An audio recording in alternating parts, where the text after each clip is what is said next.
The Federal Reserve now has new leadership, and many people want to know what is the plan. Like, what are they going to do? Are they going to cut interest rates? Are they going to raise interest rates? Are they going to print money like crazy? Like, how are they going to handle this inflation crisis? So the situation is that the previous chair of the Federal Reserve term has now ended, and as you probably know, the current administration did not get along well with the former leadership. They openly called the past chair an idiot, a dummy, an imbecile, and this was in public. I mean, this was in front of reporters, on numerous occasions. Okay, so I just want you to know that the reason why the administration was acting like this towards the previous chair, especially in front of the media, was because they did not want to cut interest rates as quickly as the administration wanted them to be cut. So they wanted to lower interest rates so that it would give a boost to the economy, to the labor markets. And of course, it would have been nice leading up to the election cycles. But the Fed did not want to cut interest rates because that would have accelerated the rate of inflation. And what ended up happening is that there were threats to get rid of the leadership. Multiple approaches, numerous occasions, but it all ended up being a bluff because they made it to the end of their term.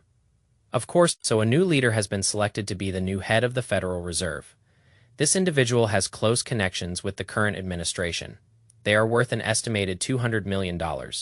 It is my expectation that they are going to be worth over $1 billion after this amazing opportunity to serve the public as a new chair of the Federal Reserve. Okay, now here's the problem. I want to point this out. The administration has brought in this new leadership to do two things. The first thing is to print trillions of dollars, and the second thing is to lower interest rates. Now, can this new leadership deliver on pleasing the administration? Because, that is the only reason why they got the job over much more qualified candidates. But I just want to pose this question to you. How can a Fed chair cut interest rates right now when the rate of inflation is soaring? So here is the rate of inflation. Ever since the start of the massive global shifts, the Federal Reserve has been trying to get the rate of inflation down to 2.0% for the past few years. So, I have drawn a red line to illustrate where 2.0% is at, so this is why the previous leadership got ridiculed, because they said that this high-level inflation is just transitory, like 6 years transitory. So when you take a look at the chart in February, the rate of inflation was at 2.4%, in March it rose to 3.3%. And in April to 3.8%. Now, I just want you to keep in mind that these are government-reported figures, so it is most likely wildly understated. But as you can see, they have been jumping up pretty noticeably. Now, I just want to say that I do not know about you, but it is my belief that global instability, which is creating an energy disruption and spiking inflation, I believe that it is not going to end in the next few days. Therefore, the price of energy is going to continue to increase, and that is going to make the inflation situation worse. That is just my belief. And in this environment of higher inflation, can we really cut interest rates at this time? Like, this is the worst time to even ask for an interest rate cut. Okay, with that being said, I think it is important to put yourself in the perspective or like the shoes of the new Fed chair, because on one hand, if you are the new chair, the people that got you the job, the administration, they are demanding an interest rate cut.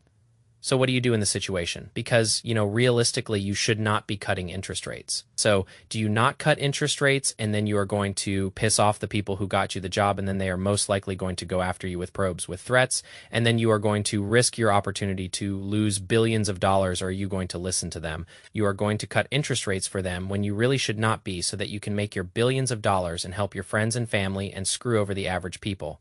Like, those are your options. But let us see what the new leadership decides to do. Now, with that being said, I want to show you what the market expectation is. This is coming from the standard FedWatch tool. The next Federal Reserve meeting is coming up soon. The market expectation is that there is a 98.9% chance that the Federal Reserve will not change the interest rate at that meeting. In other words, they are going to just maintain it where it is, no cut or no raise.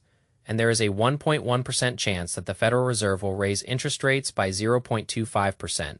And a 0% chance that the Federal Reserve will lower interest rates. So although the administration wants rate cuts, the market does not believe that they are going to get them in the near term. So it is going to be very interesting, in my opinion, to see what the reaction is going to be. Okay, now you have to see this. The meeting after that is going to be in about a month. There is a 92.6% chance that the interest rate's going to remain unchanged by that meeting, and there is a 7.4% chance that the Federal Reserve will raise interest rates by 0.25% by that meeting. So I would say, 7.4%, that is a meaningful probability. Like, that is not nothing. and a 0% chance that the Federal Reserve cuts rates by the next meeting. So as a matter of fact, I want to take you all the way to the end of the year. I want to show you the December 2026 meeting. The market is expecting that there is not going to be a single rate cut this year in 2026 entire year. So listen, I think that the administration may have the patience to hold their tongue for at least one meeting. I am talking about the upcoming meeting. You know, if there is no rate cut. But if the new leadership does not cut interest rates at all this year for the entirety of 2026, I expect a bunch of tantrums coming out of the administration. Like I am just being realistic. Okay, now, do you want to hear something really funny? You know what money printing is, right? It is when they create money out of thin air. It causes inflation. But what do the people in power care if they are the ones that control the money printers, right? So the new Fed leadership is saying that they are going to do the opposites of money printing. They are saying that they are not going to print money. Rather, they are going to have the Federal Reserve start shrinking their balance sheets, which is the opposite of money printing. And to that, I say, yeah, right? So that is like saying that the government is going to balance their budget. That is like saying politicians are going to go to prison for insider trading or corruption. Like it is a fantasy, it is a fiction.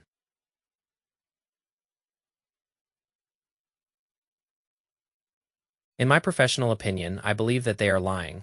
Like I do not know how the Federal Reserve is going to shrink their balance sheet and do the opposite of money printing when interest rates on government debts is just skyrocketing to uncomfortable levels. The 30-year yield right now is at 5.13% as of the latest reading. You have the 10-year yield at 4.6%. Like, this is not good. The bond market is in trouble, and I just want to say good luck to them trying to shrink the Federal Reserve balance sheets in this type of environment. So you have to understand that if the Federal Reserve starts shrinking the balance sheets, then they are going to what they are saying is that they are going to be dumping treasuries into the open markets or letting them run off. And that is going to raise interest rates even higher on treasuries. And that is going to cause interest rates to go up on mortgages, on student loans, on credit cards, on auto loans, on business loans, and the government.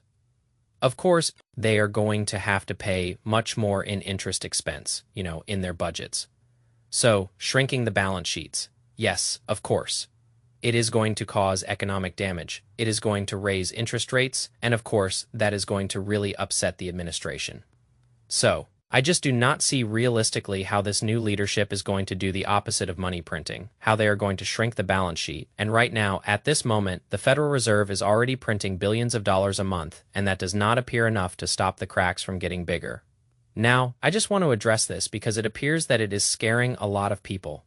So when you look out for the rest of the year, the expectation is no more interest rate cuts in 2026, and the real possibility of 1 or 2 rate hikes.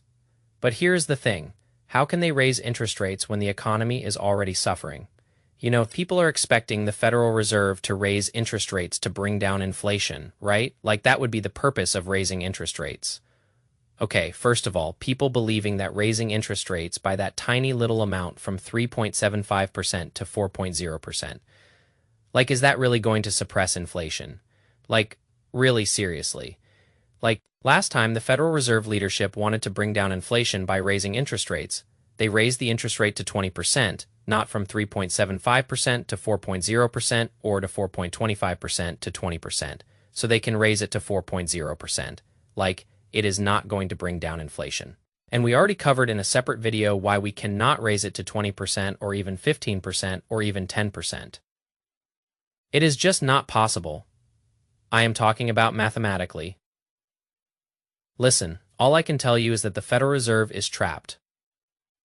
All roads are just going to lead to money printing. It is inevitable. There is no other way. Anyways, I am going to be here to help you navigate through all these crazy times.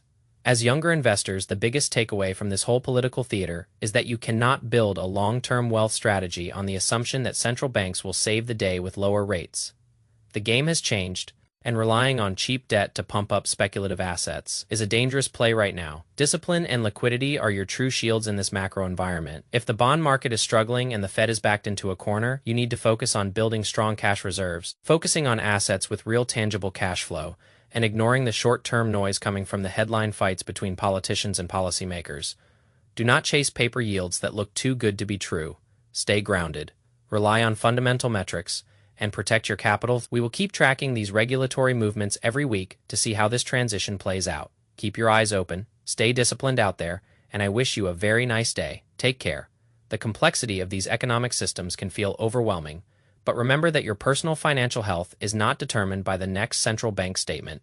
It is determined by your personal actions, your savings rate, your ability to adapt, and your refusal to be manipulated by short-term market noise. Every time the system faces a crisis, the default response from leadership is more of the same. Printing money, delaying the inevitable, and hoping that the next generation pays for the mistakes of today. But you are in the driver's seat of your own financial future. Do not outsource your critical thinking to the people who caused these problems in the first place. Instead, build your own internal database of knowledge, study the history of credit cycles, understand the difference between real value and inflationary bubbles, and focus on assets that hold up when currencies devalue. If you feel like you are working hard but falling behind, you are not alone. The system is designed to keep you in that exact state of confusion.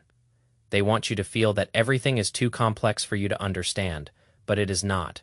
It is a series of simple incentives, self-preservation, power, and the constant expansion of debt. When you strip away the polished press conferences and the staged photos, you see a machine that is struggling to keep itself alive. Do not be the fuel for that machine. Keep your excess cash in places where it cannot be wiped out by poor policy. Continue to stack your skills so that your value remains high regardless of what happens to the dollar. And remember that true wealth is not just about having more money in your bank account. It is about having the freedom to move, the freedom to choose, and the resilience to survive whatever comes next. It is a long road, and you will have to make sacrifices that your peers might not understand. You might have to live below your means. You might have to say no to social trends that are designed to keep you broke. But those choices are the building blocks of your eventual independence. There is no magic switch that will fix the economy, and there is no politician that will come down and save you from the consequences of your own spending habits. The only real solution is radical ownership of your own situation. We are living through a period of immense change, and those who are prepared will be the ones who thrive when the smoke clears. So keep doing the work, keep watching the real data, and keep building that foundation of wealth that can withstand any storm I have seen. Cycles like this before, and the pattern is always the same. It starts with the